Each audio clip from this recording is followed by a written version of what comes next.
Doctor, while we've got you on, I do have one question for you, and that is, how good does it look that the vaccines that we've developed so far will ward off the variants that we hear are spreading? So far, the vaccines that we are using in the United States are protecting against the variants that we've identified so far.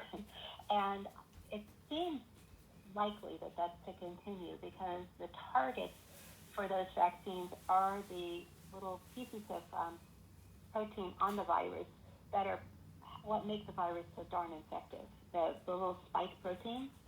So they picked a great target. However, nature being what it is and the ability of viruses to mutate being what it is, there is a possibility that there could be mutants that will form that will escape. I heard Dr. Walensky, the new head of CDC, speaking about this earlier today, and she was pretty confident that we are not going to see variants like that. However, they are making plans for it, which I think is very important. So I guess what I'd say the bottom line is that right now, the vaccine that people are receiving is protective. If there are new variants that come forward, it might be necessary to give booster shots or some other additional immunizations to people. But right now, we don't see those variants emerging, not at this point, and they may never do so. And Doctor, I've supported money so that after we vaccinate America, we can help vaccinate the rest of the world, because if somebody gets this disease in Nigeria or Iceland or Argentina or Malaysia, that's just one more chance for this virus to mutate further. And the more it mutates, the more there's a chance that there's a mutation that isn't susceptible to the vaccines we have so far. That is absolutely true, because these viruses move very quickly globally, and the entire planet is a giant petri dish swarming with people. So we do need to get the vaccine to everybody, I mean, not just because we want to protect ourselves, obviously, but also because it's the right thing to do humanistically. Absolutely. So, and it shows our leadership in the world. My constituent service staff is better than I thought they were. We had, and I've forgotten her name, a woman who asked how to get an appointment if you don't have a cell phone, and the answer is you dial the following phone number, 833-540-0473.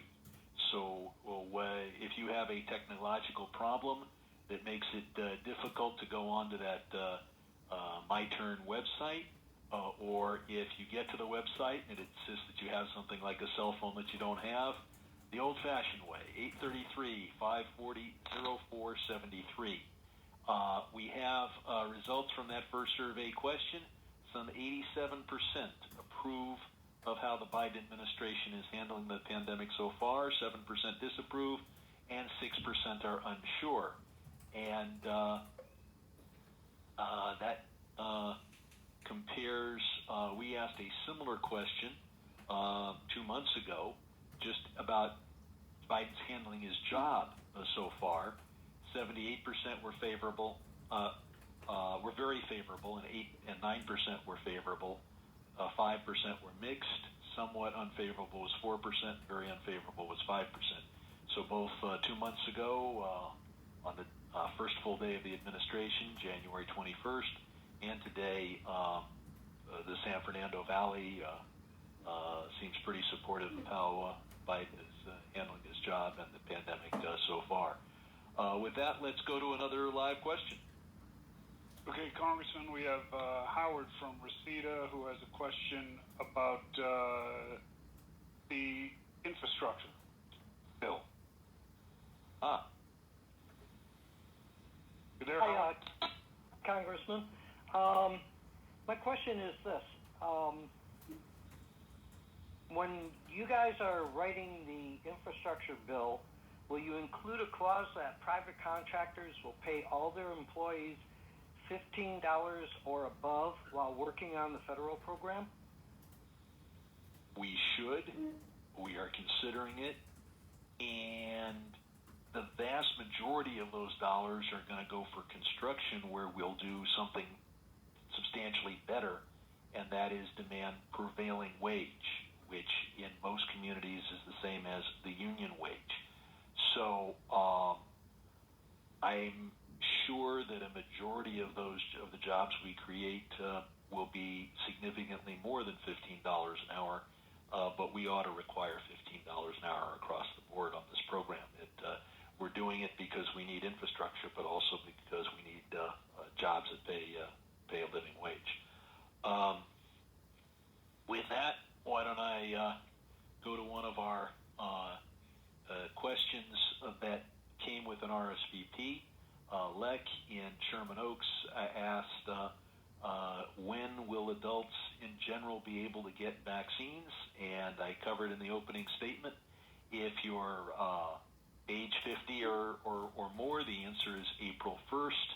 And if you're 16 or older, the answer is April 15th. With that, I want to introduce our second distinguished and very valuable guest speaker. That is Assemblyman Jesse Gabriel. He is part of leadership in the Assembly, being Majority Whip. He co-founded the legislative group that's working on reasonable gun control with Congresswoman Gabby Giffords, who I was honored to serve with for many years. And he's also known as a committed environmentalist. He'll tell us about this from the state standpoint. He'll be available to answer any questions people have about the mechanics of getting an employment development department and unemployment insurance check. And in his opening statement, he'll tell us a little bit about the state stimulus checks that go along to those who with particularly modest means with the federal checks. Jesse? Good evening, everyone. It's good to be with you. I hope you're all staying safe and well, and thank you so much, Congressman Sherman, for the invitation to say a few words this evening, and more importantly, for your leadership in Washington, D.C., and I want to thank you really for passing the American Rescue Plan and for your leadership on that. That's going to make a huge difference for folks in the San Fernando Valley. We're just so grateful for all the work that you and your colleagues in Washington did on that. I appreciate the introduction. I've only been in the legislature for 2.5 years. I don't know if I qualify as distinguished yet, but it's an honor to represent the West San Fernando Valley. And I'm joining you this evening from Sacramento, where the legislature is in session. And as you would imagine, we've been focused primarily on issues relating to the pandemic. And as you mentioned, the major announcement today that the state of California is dramatically expanding vaccine eligibility in the next few weeks.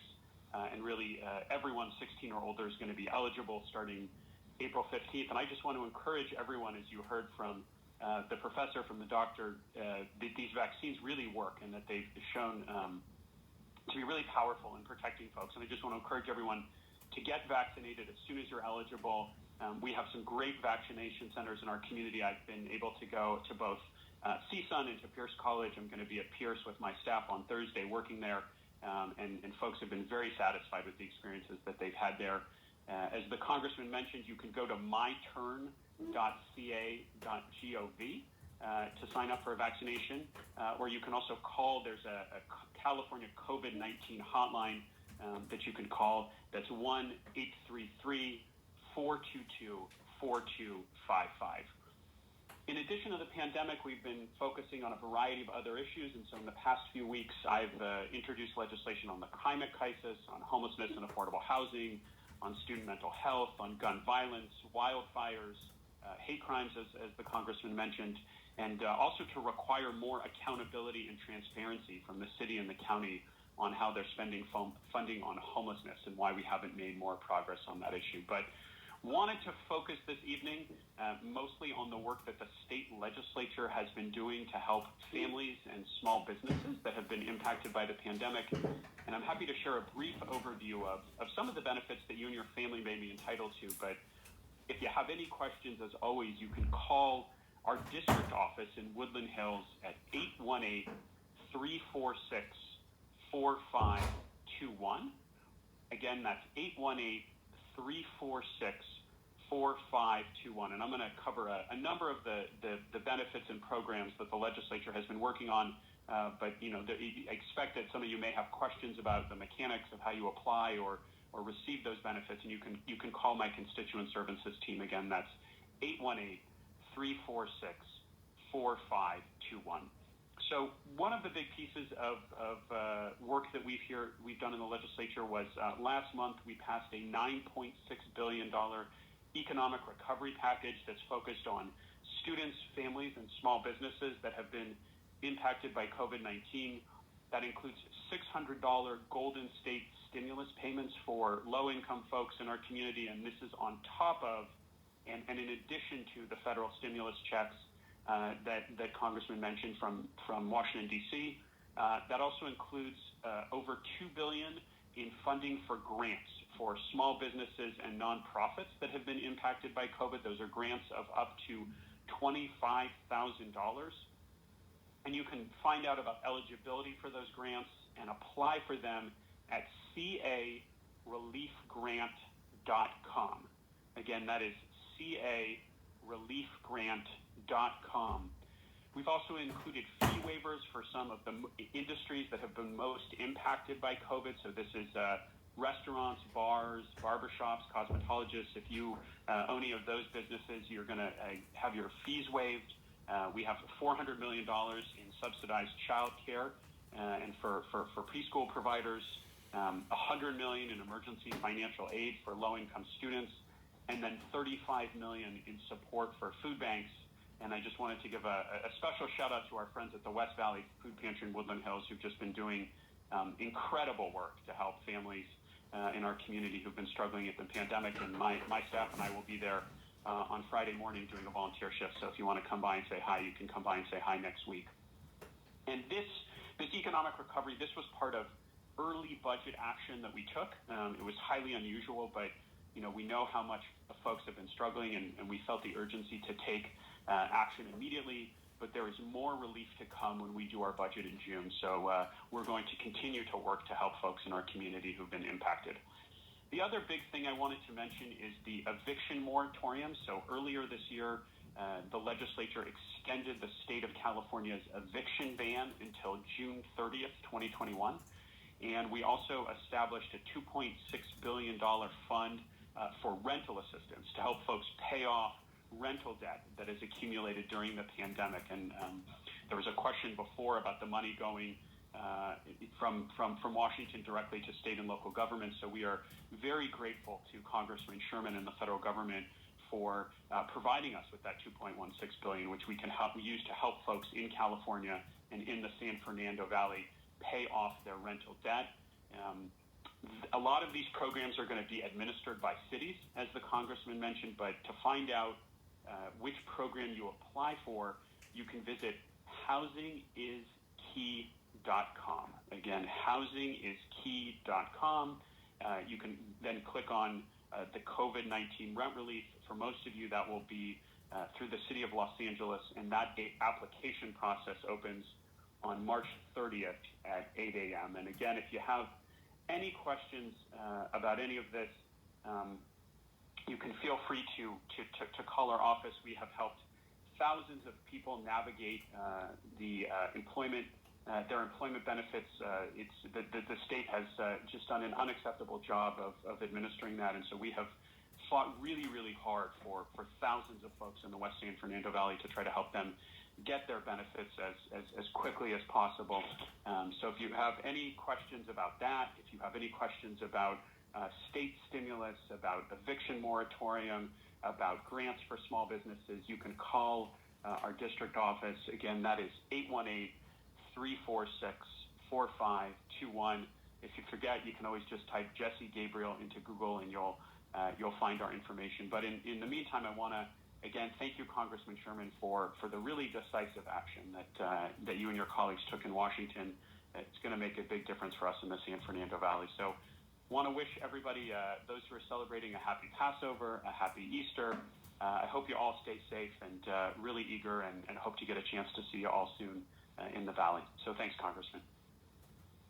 Assemblyman Jesse Gabriel, and thanks for reminding me to wish everyone a good Palm Sunday, a good Easter, and a happy Passover. I want to remind people that if you want to ask a question, you dial *3. And I want to answer one of the questions that came in with an RSVP from Eric Eilenberger, who asked a number of questions, the last of which was he wants to know if I'm against the filibuster. I am. It is today. That's an easy call. Looking at the past decade, it's a harder call, and in any case, it's not my call since it will be decided in the Senate. The filibuster, as you know, in effect requires it creates a circumstance where 41 senators can block a vote on any bill. There's a huge exception to that is highly complex, and that is bills that can be part of budget reconciliation can get through without the filibuster. And that's why I've told people that the two most powerful folks in Congress are Joe Manchin, the most conservative Democrat, because without his vote, Democrats don't even have 50 votes in the Senate. And second, the Senate parliamentarian, who's the final say on applying these arcane rules as to what can be passed with 50 votes in the Senate and what requires 60 votes. If we got rid of the filibuster, then everything could pass with 50 votes plus one. In this case, the deciding vote is cast by the vice president. I believe in democracy. I believe that a majority is a majority. I am particularly incensed as a Californian to see that senators representing only 20 states, you only need 40 senators, can block all legislation, especially when those senators may represent not that many more people than live in the state of California, where we only get 2 senators. On the other hand, keep in mind, in 2017 and 2018, a lot of bad bills would have passed the Senate, would have been signed by President Trump, and would have become law. So there are times when the filibuster has benefited our country. But overall, I'd rather live with democracy and without the Senate, which is already an undemocratic body, given small states and big states getting the same number of Senates, being further non-democratic. So that's an answer to Eric Eilenberger, and I wonder if we have another question from the floor. Sure, Congressman. Medical question from Alfreda. I don't know where you're calling from, Alfreda, but you're on. Hello.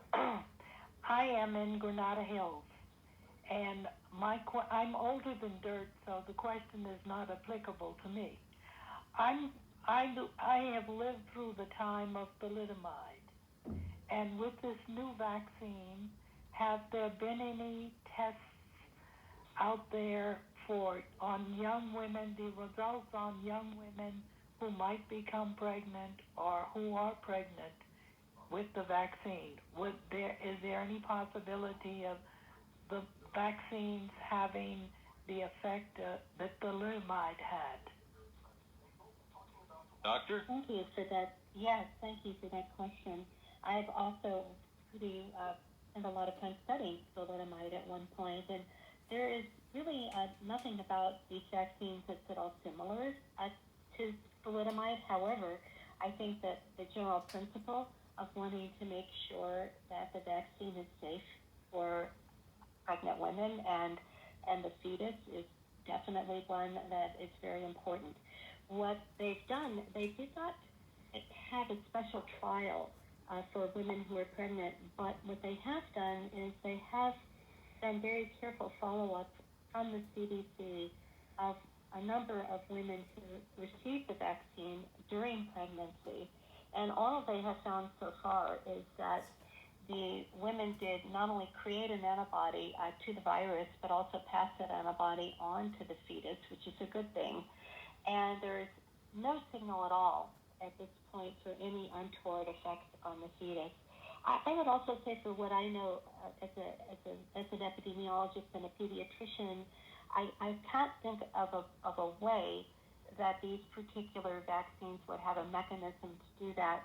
But what I particularly would look at It's not the actual vaccine material, but all the other materials that are used as preservatives and to make the vaccines work. And at least to date, none of those have been known to do anything untoward to the fetus, either in animals or in people. And I'll point out that a lot of pregnant women have gotten the disease and have died of COVID, so there is an upside for pregnant women and their babies. I want to go on to the next survey question, and this is really about your life experience. Have you received your third stimulus check, which for most people would be $1,400 per person? If you've actually received it, please press 1. If you haven't received it and you don't know why, press 2. If you haven't received it, but you think it's because your income is over $80,000 for an individual, $160,000 for a family, press 3. And if you're unsure or it's something else, press 4. So if you've received your $1,400 stimulus, $2,800 for a couple, please press 1. If you haven't, 2. And if you haven't, but it's probably because your income is above the floor, then press 3. Let's go on to the next oral question. Hey, Congressman, we have Fabiola with a question about voting rights. Tell us where you're calling from, Fabiola, as well. You're on.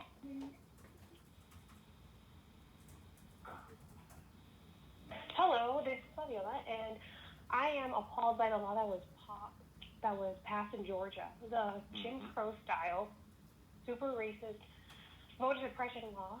And is there anything that as Californians we can do to help their situation?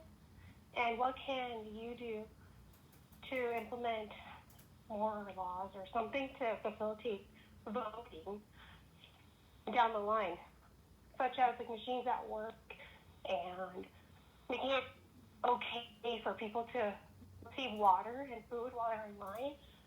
You know, just the opposite of what's happening in Georgia. I want to make sure that voting becomes easier here in our state and not harder. What are your thoughts on that? This is the first time I've seen an act to criminalize giving water to thirsty people waiting in line. It is outrageous. As individuals, I've personally given charitable money now and then, and I've given money to groups that are registering and helping people in Georgia vote. And a lot of people volunteer to make phone calls to encourage people to vote in other states. And various groups do that based in the San Fernando Valley. As a member of Congress, I co-sponsored H.R. 1, which passed the House already and is being tied up by that filibuster in the Senate. And it goes a long way toward protecting the right to vote. It prohibits efforts to disenfranchise by limiting voting hours.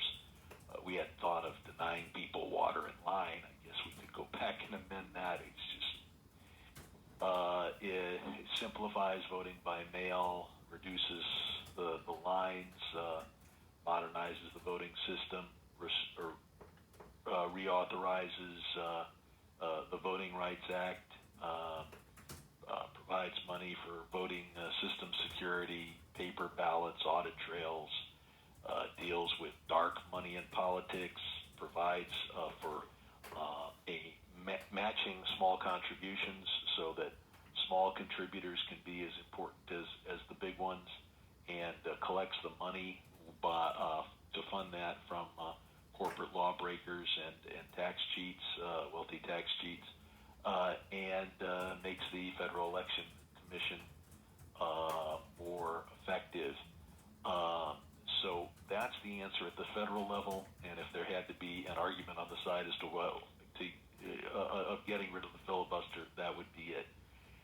Finally, I'll point out that these efforts, while draconian and mean-spirited and anti-democratic, may not be effective. because it is a blatant statement to the people of Georgia, and particularly people of color, that the government's trying to prevent them from voting. That is a strong motivator for people to vote. People who know the history, particularly the black history we studied in the month of February and around the calendar.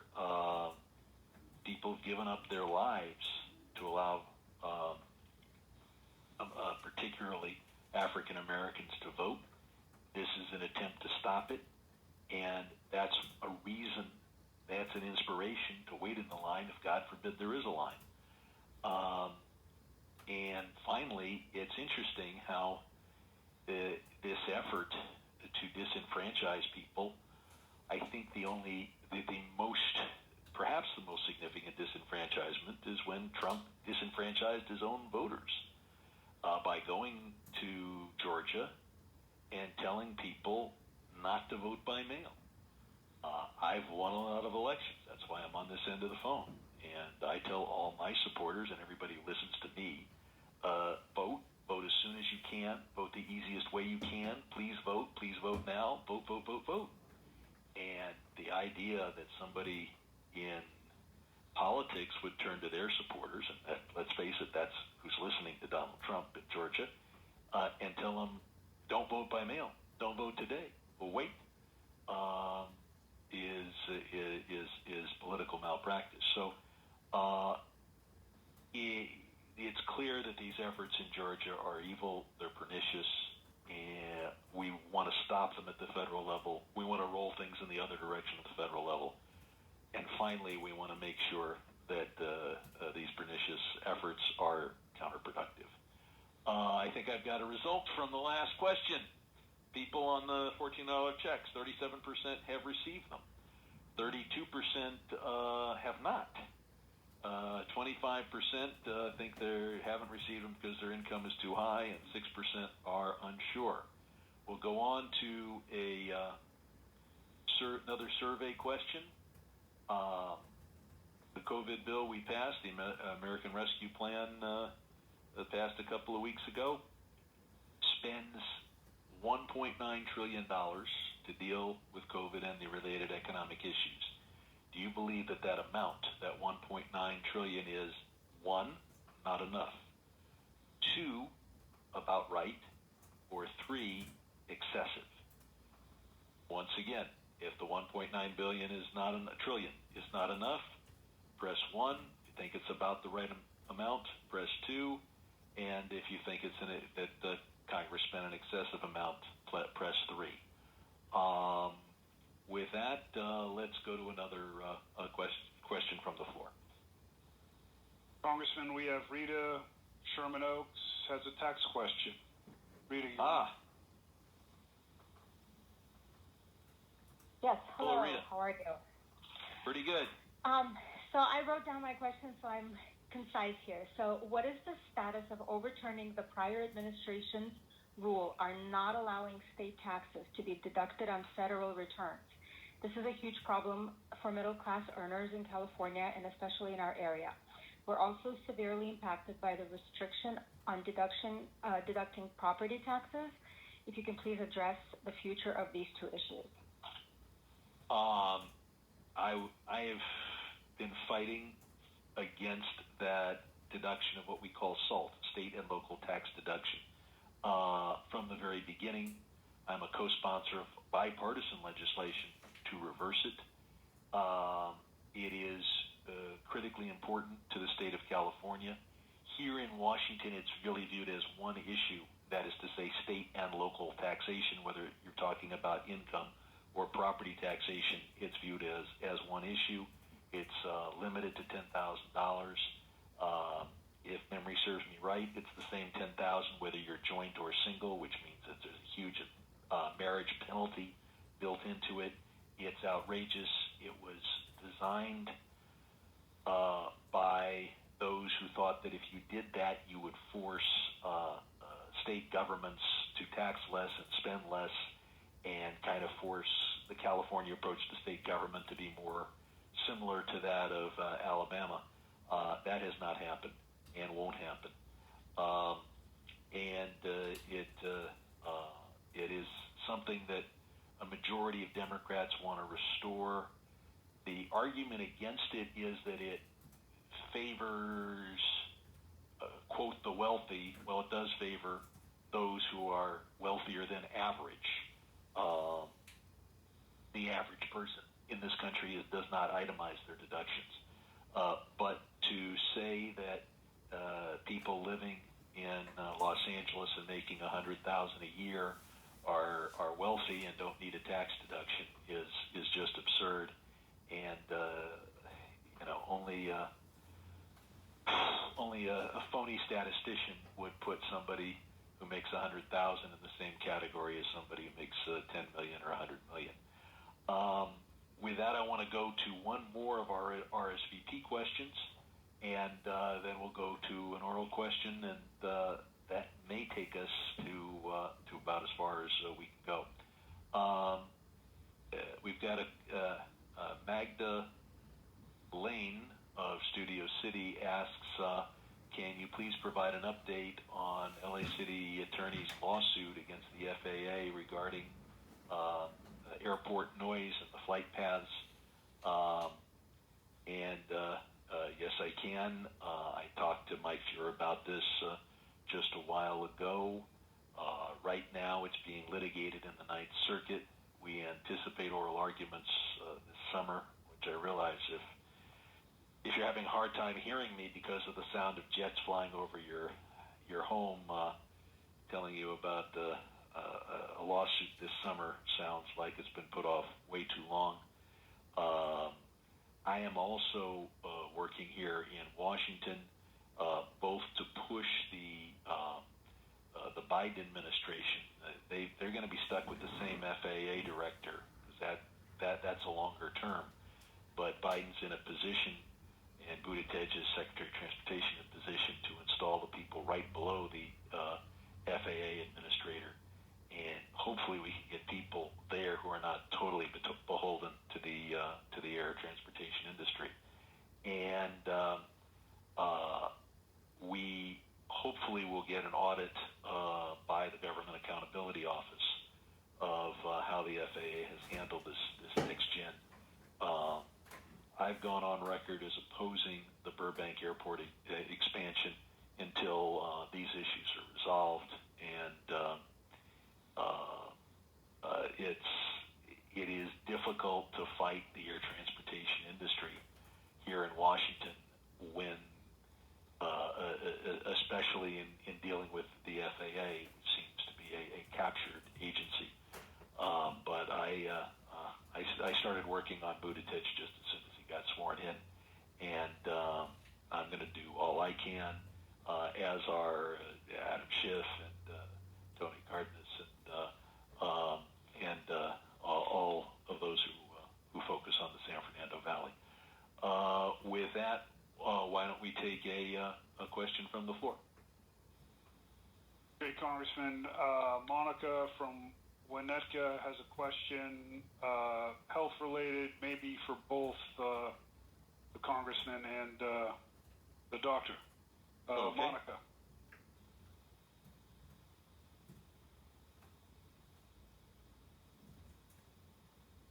Monica?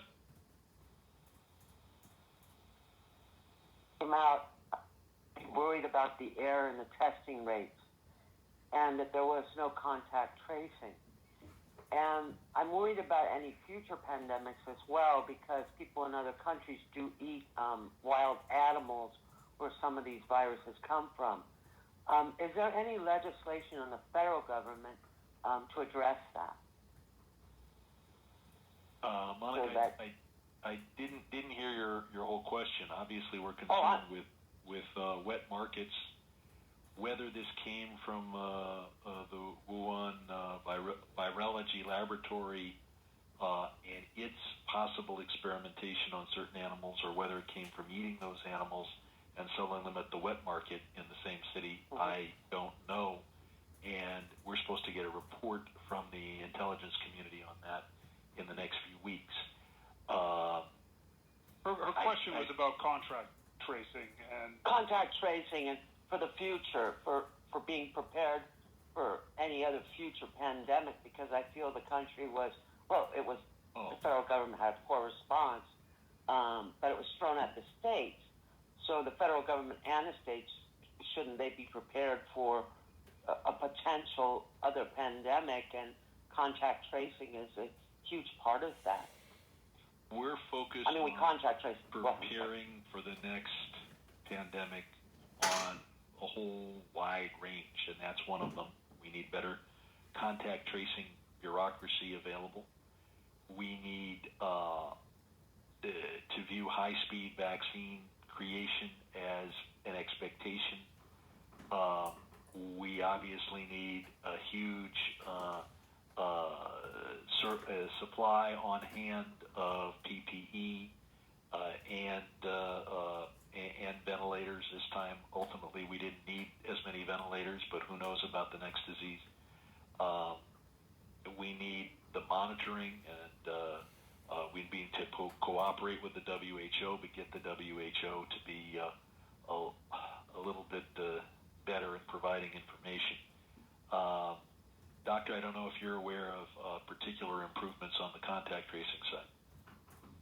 Well, I would say that as well, that in a way it was like a perfect storm in that we had an administration that was unusually unwilling to exert federal leadership when it came to actually gearing up to do the testing, the contact tracing, coordinating the states, whether as well as with the delivery of the vaccines. It's even still the case that even though we have a new administration, that it's getting things organized very rapidly, that there's a lot of variability across the country in how the vaccine is being delivered to communities. There had been some preparations that had been made in the past, but they required that the federal government, the White House, Health and Human Services, would use some of the mechanisms that Congress had put in place to actually be able to move more quickly.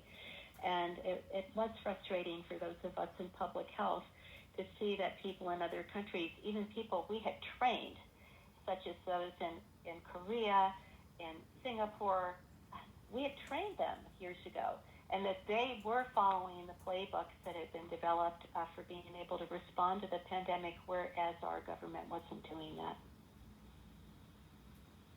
Doctor, thank you so much. This pretty much brings us to a conclusion. The results of that third question on whether 1.9 trillion was the right amount, 29% thought it was not enough, 50% thought it was just about right, 21% thought it was too much, so kind of a general consensus on the 1.9 being the right amount.